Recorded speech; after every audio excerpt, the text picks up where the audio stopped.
பிரியத்துக்குரியவர்கள் 2 ராஜாக்கள் 2:9 பின்பகுதி. உம்மிடத்துள்ள ஆவியின் வரம் எனக்கு இரட்டிப்பாய் கிடைக்கும்படி வேண்டுகிறேன் என்றான். அது வரைக்கும் பின்னாலே ஓடி வந்துட்டு இருந்தாரு. கை கழுவுறதுக்கு தண்ணியை ஊற்றினாரு. ஐயா ஐயான்னு சொல்லிகிட்டே இருந்தார். காலையே விழுந்து கிடந்தார். ரொம்ப பிரதாமாக பார்க்குறதுக்கு கையை கட்டிட்டு நின்றுட்டு இருந்தார்.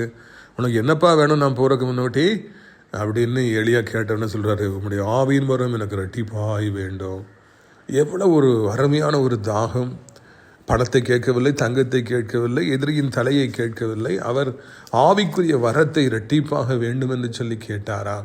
பிரியத்துக்குரியவர்கள், அதுவும் தன்னுடைய எஜமானனை விட எளியானப்பட்ட மகத்துவமான தீர்க்கதரிசியை விட இரட்டிப்பான வல்லமை எனக்கு வேண்டும் என்று சொன்னார். பிரியத்துக்குரியவர்களே, நாம் ஆவிக்குரிய வல்லமையை வாஞ்சிக்கின்றோமா? இந்த எலிசாவை போல இந்த உலகத்தில் காணப்படுகிற எல்லா மேன்மையும் மகிமையும் விட ஆவிக்குரிய வரங்கள், ஆவிக்குரிய வல்லமை, அபிஷேகம் தான் பெரிதானது என்பதை உணர்ந்து விட்டீர்களா?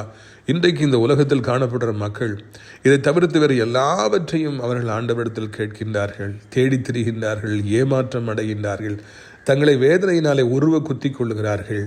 பிரியத்துக்குரியவர்களே, நாம் ஆண்டவரிடத்தில் ஆவிக்குரிய வரங்களை வாஞ்சிப்போம், அபிஷேகத்தை வாஞ்சிப்போம். வாலிபர்களே, வாலிப பிள்ளைகளே, நீங்கள் கேட்க வேண்டிய ஜெபம் இதுதான். ஆண்டவரிடத்தில் வாஞ்சிக்க வேண்டியது இதுதான். ஆண்டவரிடத்தில் இரட்டிப்பான அபிஷேகத்தை கேளுங்கள். அப்பொழுது ஆண்டவருடைய வல்லமை உங்களுக்குள்ளே இறங்கும். எலிசாவுக்கு அப்புறமா இந்த பூமி யாரும் அசைக்கலை. நீங்கள் எழும்புங்க, அசைங்க. இன்றைக்கு இரட்டிப்பான வரங்களை பெற்றுக்கொள்ளுங்கள். கர்த்தர் உங்களை ஆசீர்வதிப்பாராக.